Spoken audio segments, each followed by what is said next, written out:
good afternoon. It's great to hear you all. So I am Liz Ripley, formerly Liz Jukums, for those that knew me previously. I am thrilled to be here. I am the Conservation and Cover Crop Outreach Specialist with Iowa Learning Farms, which is indeed part of the Iowa State University Extension Outreach Program. We were established in 2004, and our goal is to build a culture of conservation, working with farmers and landowners and researchers to improve soil health and water quality while remaining profitable. I want to give a shout out to some additional partners that help us make that possible.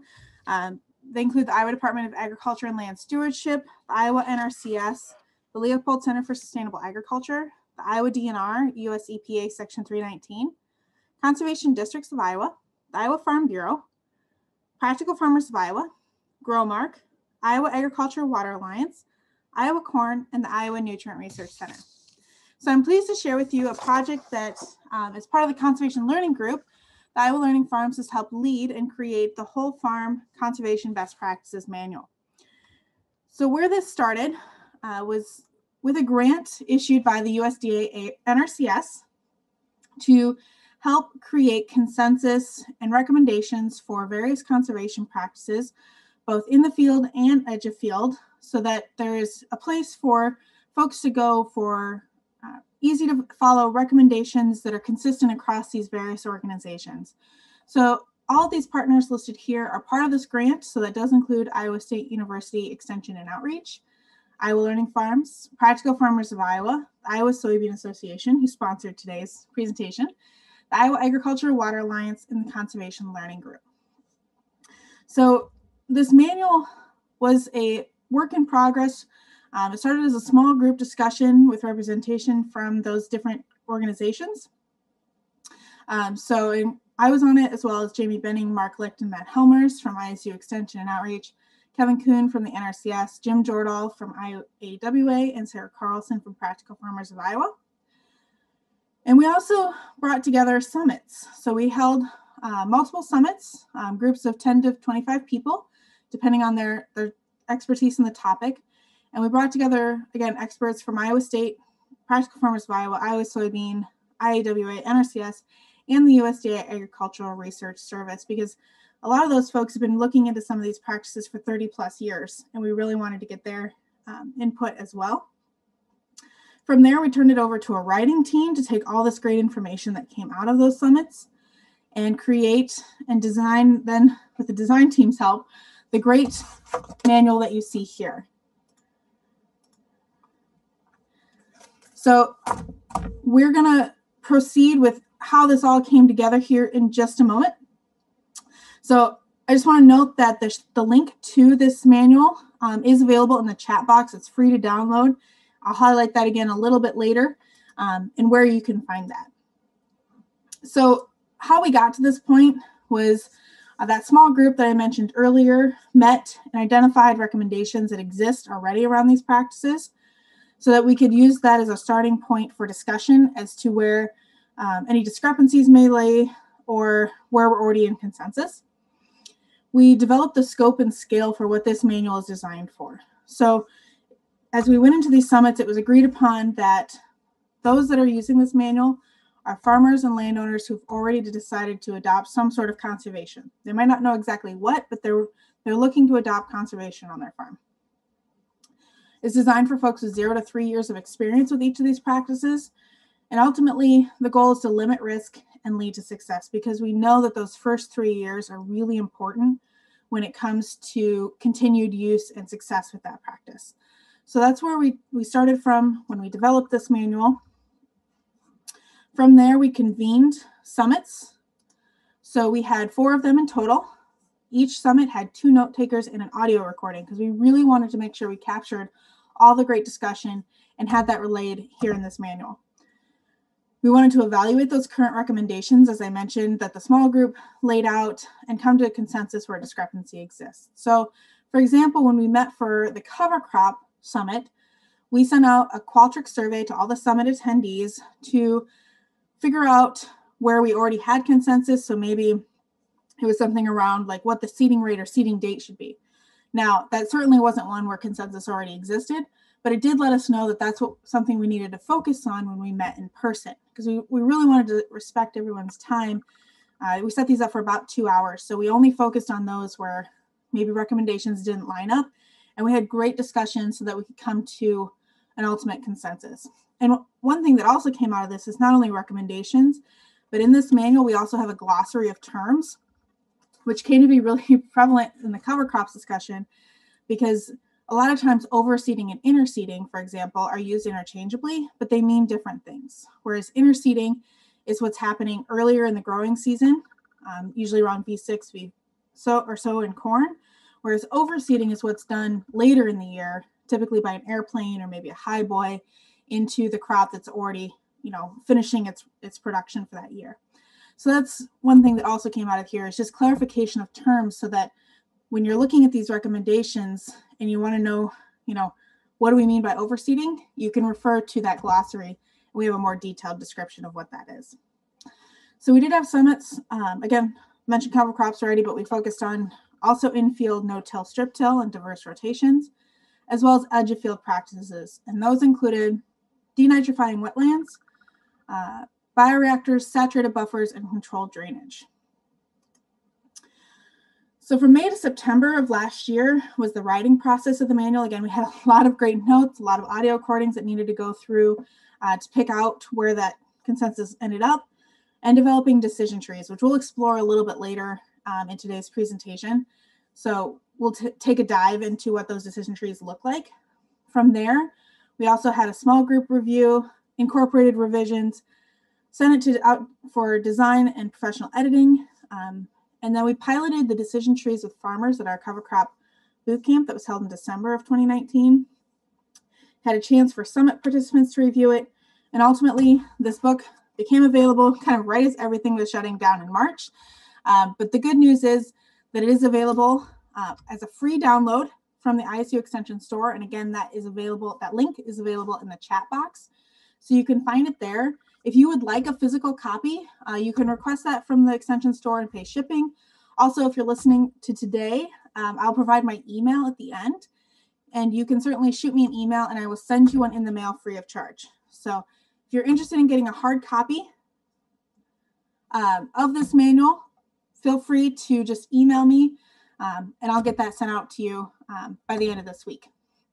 So again, our goal is to create unified messaging for successful adoption of conservation practices. There are many physical copies located across the state already. Each NRCS office was to receive 10 copies. So if you're heading in to certify your cover crop acres or making other appointments to visit with them, you can certainly check it out there. I know PFI and Iowa Soybean Association also received copies, as well as watershed coordinators across the state. So again, lots of opportunities to check this out for yourself, but let's take a closer look at what we find within our decision trees and the manual itself. So the first thing that you come across is you open up the manual with a handy tab. It says Conservation at a Glance. So this is the landing page, again, designed for folks that know they want to adopt conservation, but they have 0 to 3 years of experience with these practices, and we want them to be as successful as possible and limit risk. So the first place to land is identifying what resource concerns do you have for your operation and what practices will help you best meet those goals. So the first 6 lines here, in kind of a pinky salmon color, are the in-field practices, typically annual practices that you can do each year. And then below that, with like that light blue-green, are the edge of field practices, typically with a longer life and a little bit more expensive to establish initially, but then typically the maintenance isn't very expensive for the long run. So the resource concerns that we focused on for this manual are soil health, nutrient loss reduction, specifically nitrogen and phosphorus, which are the 2 key nutrients that the Iowa Nutrient Reduction Strategy is focused on, and also wildlife habitat. Because everybody comes to implementing conservation potentially from a different goal or standpoint. So this was our hope, is to identify what impact each of these practices have on these various resource concerns to help meet producer goals. We created a measure of impact, kind of using a fuel system and color coding system. So if it's green and that field bar is all the way to the right, then we know that the impact is strong.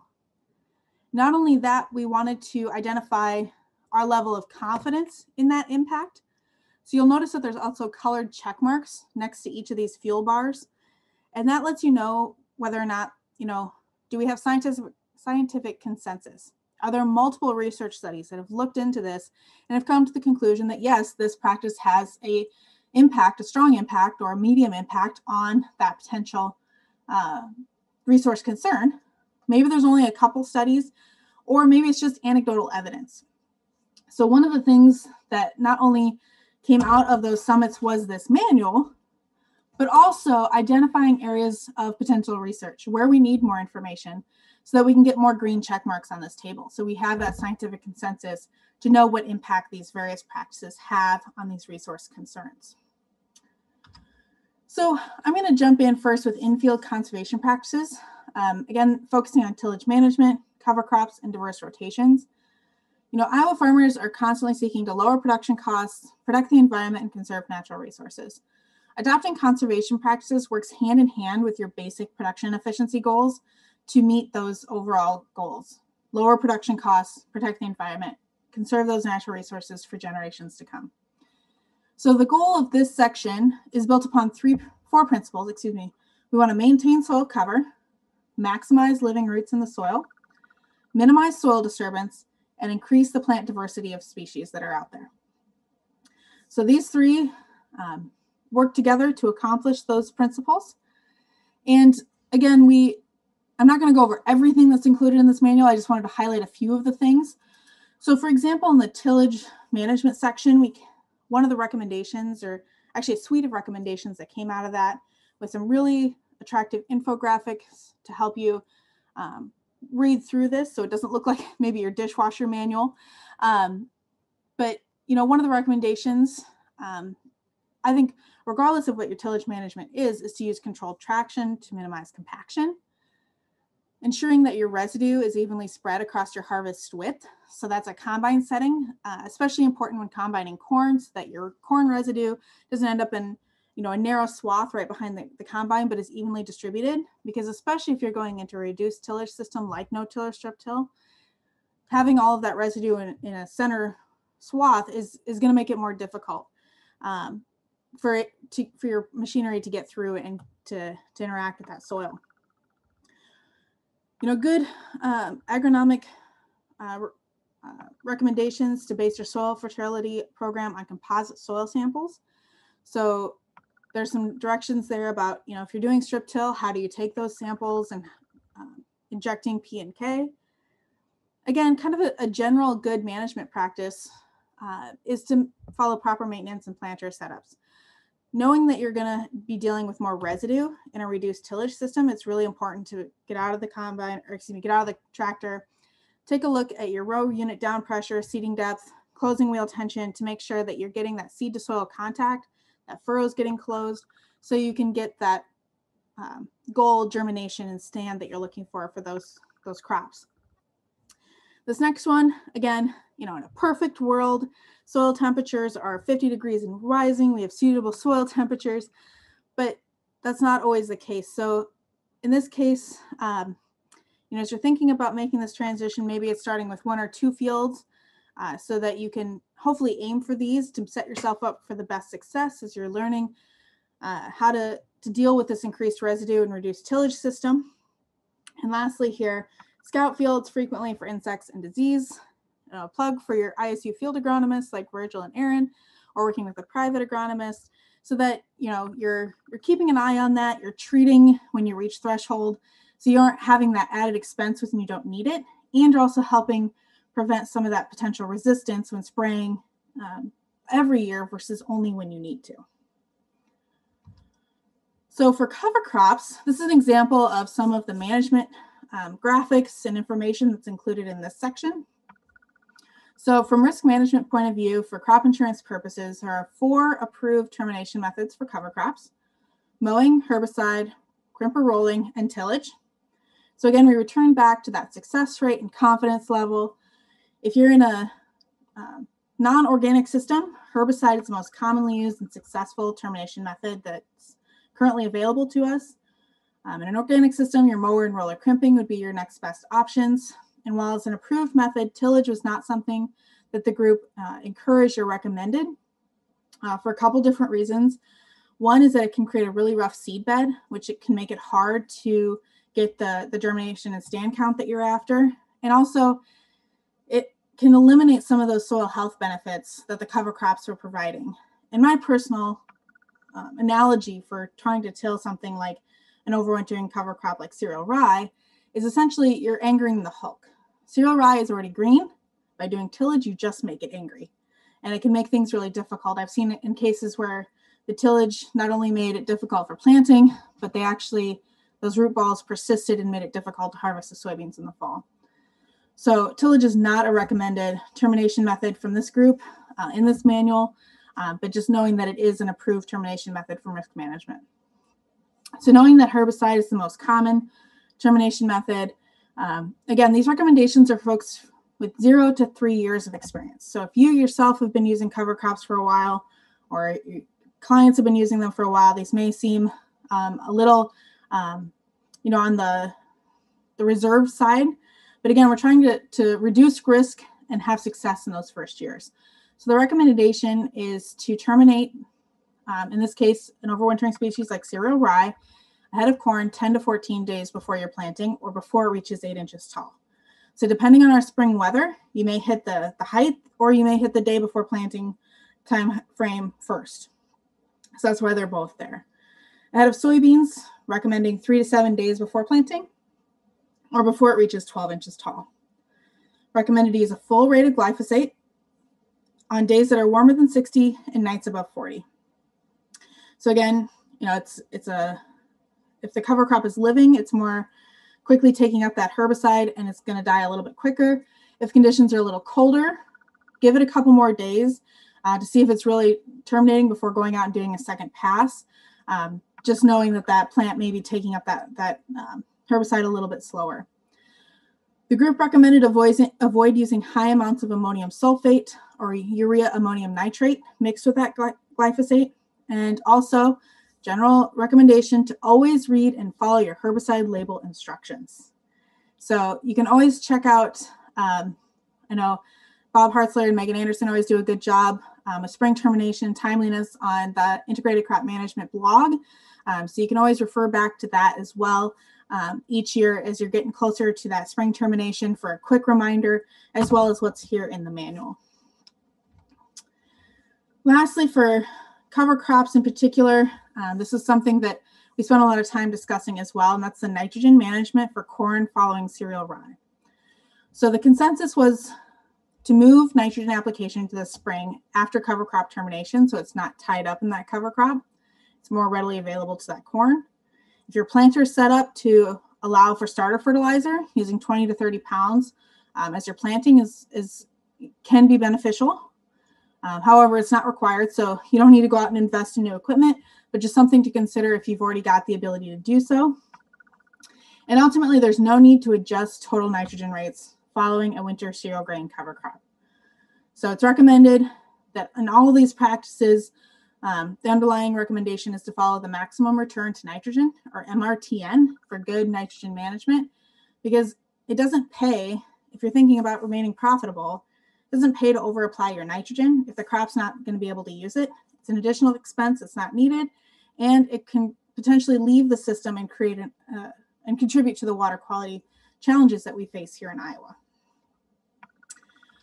The last in-field practice is extending crop rotations. It wasn't that long ago that Iowa had a much more diverse landscape using corn, soybeans, but also hay, small grains.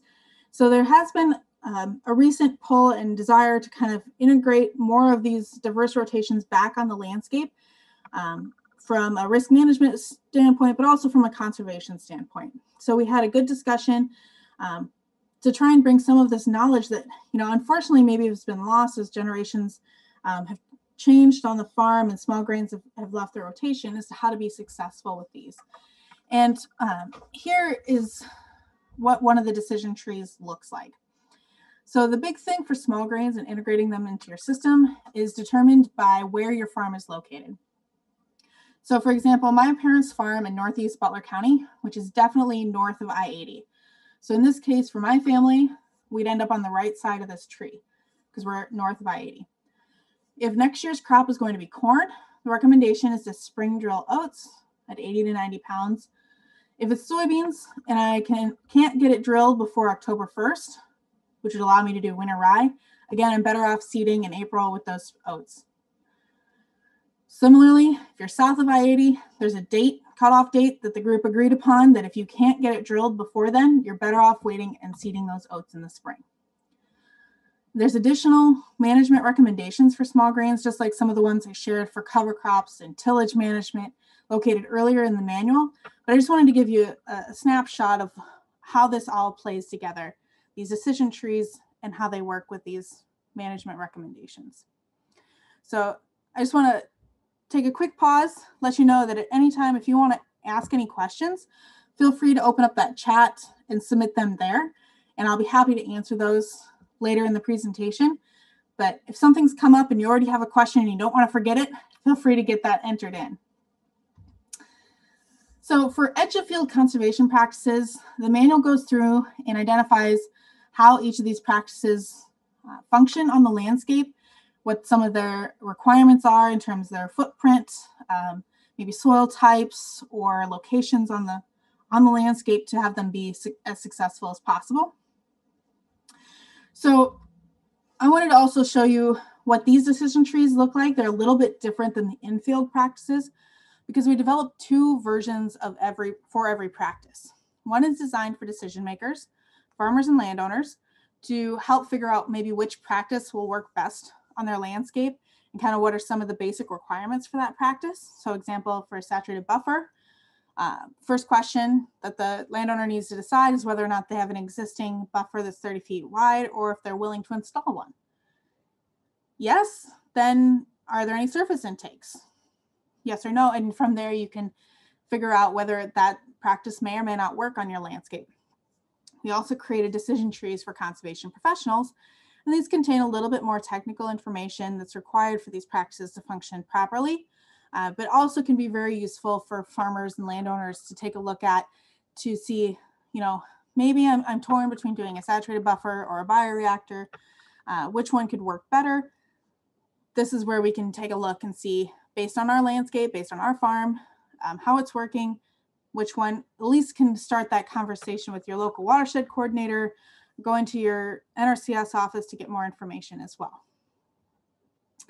All right, so I hope you all figured out the chat box by now, because I am going to be asking for a little audience participation. I know this is maybe a little bit out of the ordinary, but that's kind of one of the things Iowa Learning Farms does, is maybe push the boundaries on a few things. And one of those is I'm asking for some audience participation. All right, so I've got a residue management decision scenario here that I'd like to share with you. And that is that Farmer Smith has been using a full width tillage system. With tight margins, she wants to use a reduced tillage system to help her reduce labor, fuel, and equipment maintenance costs. She follows a strict corn and soybean rotation. The field is located in north central Iowa. It is not tile drained and is low sloping ground that does not warrant contour farming.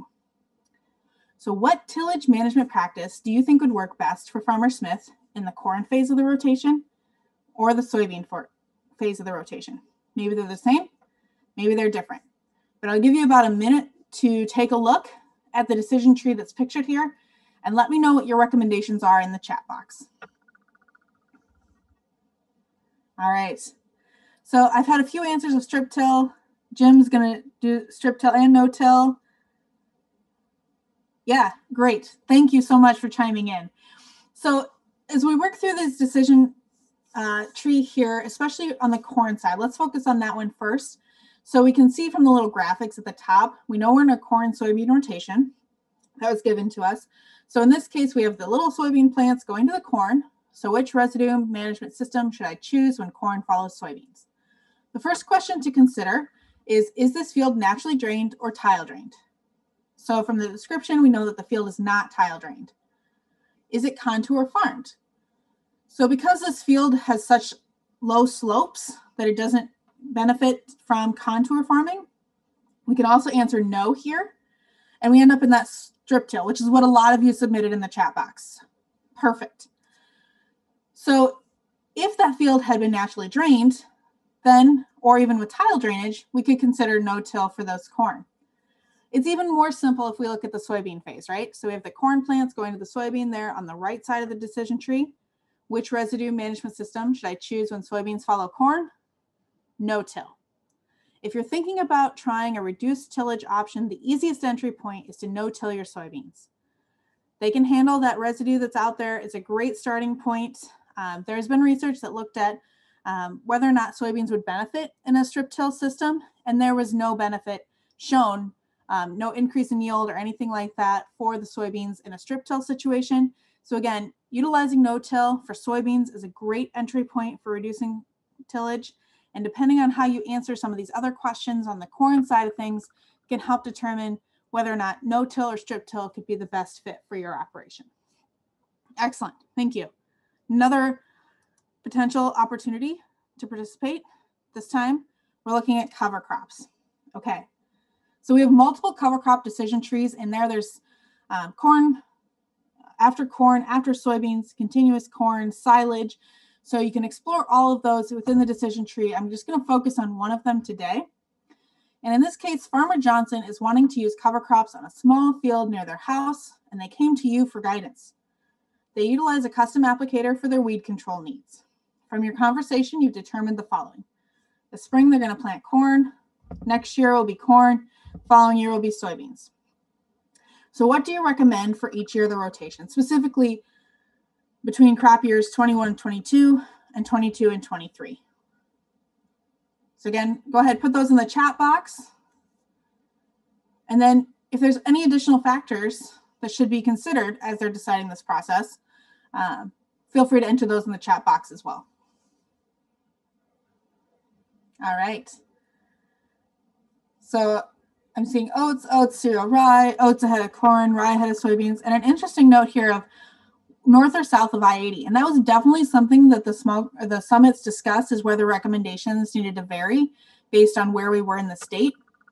And again, it's a very valid question, but we were, again, trying to focus on those with 0 to 3 years of experience and setting them up for the best success possible. So we ended up with kind of a blanket recommendation for the entire state when it came to how to get started with cover crops. And from there, you can tweak your system once you're more familiar with both getting them seeded and possibly getting them terminated, depending on what you're using. So in this case, for year, between corn crop year 21 to 22, the answer to what is your next crop obviously is corn. So the best choice is oats. And the recommendation is to aerally or overseed that, again with a high boy or something like that, at 60 pounds of pure life seed per acre between August 20th and September 10th. For that second crop year that we're talking about, from between 22 and 23, our next crop is soybeans. So this is where determining comfort level with spring termination is really important. So some folks just decided oats altogether because, as was noted here, this person's using a custom applicator. So depending on how they feel about getting it terminated in the spring, working with that custom applicator to make sure that they get out there to get it terminated, will determine how they answer this question. If they just don't want to deal with it because they're using a custom applicator, their best choice is oats.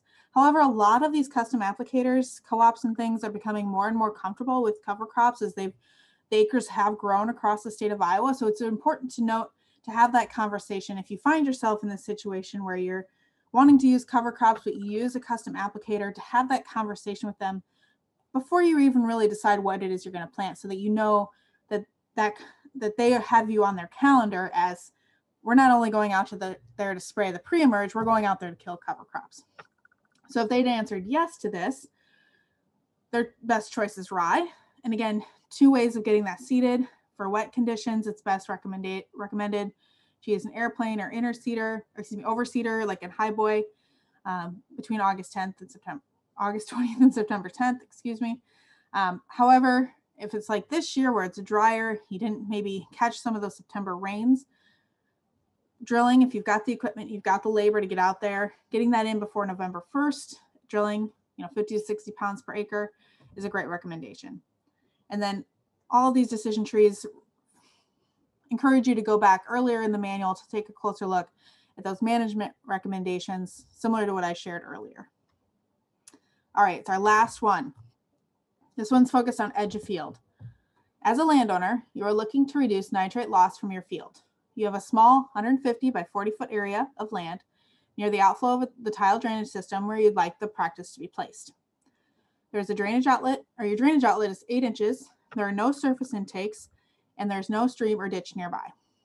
So based on this decision tree, which practice would work best? So someone asked to define a saturated buffer. Excellent question. So a saturated buffer takes a stream outlet or a tile outlet that would go into a stream or a ditch, puts in a control structure, and runs lateral tile parallel to that ditch or that stream, encourages that water to interact with that soil, those plant roots, creating a saturated buffer, hence its name. That also creates an anaerobic system, similar to what happens in a bioreactor or a wetland.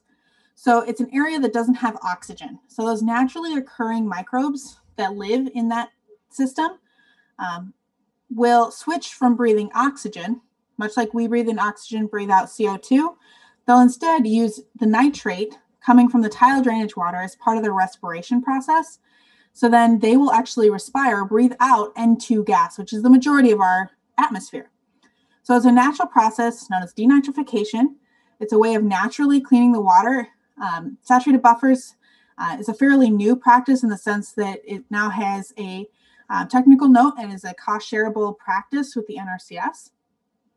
But it's a great option for folks that have tile drainage that empties into a ditch or stream so that it can interact with that soil and that grass there or whatever the perennial vegetation is before it reaches that stream. There are some additional requirements, like I showed in the earlier decision tree, some, soil quality, soil characteristics, slope, and a bunch of other factors determine the length and whether or not that practice can really work there. So excellent question.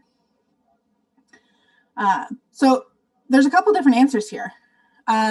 So some folks suggested a wetland and some folks suggested a bioreactor. So again, how you answer these questions as the landowner can determine where you end up in this decision tree. So if this landowner yourself is willing to put a portion of your land into a long-term easement, so it's a pretty big footprint, and you're willing to set it aside for 30 years, then a wetland is great. However, if you only want to use that small footprint area, that 150 by 40 foot, and we know that there's no ditch or stream nearby, we end up down at this, do you have a space available that's at least 100 feet by 25 feet? Yes. We end up with a bioreactor and we're directed to page 50 in the manual. So I'm seeing a couple questions in there. I'll get to those here in just a minute, but I want to just offer this last question to you.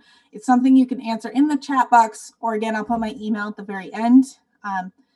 And you can share that with me, and I'll definitely share that with the design team and the small group that led to this, because we do really want this manual to be used. We don't want it to sit on the shelf somewhere or in the cloud, whatever. We want it to be useful to you. So if there's something that can make this manual more useful to you, I want to hear about it. And we want to incorporate that in future revisions of this manual, because we do want to incorporate new research that's going on about all of these practices to keep it as useful as possible. So again, feel free to put that in the chat box or email me after the presentation.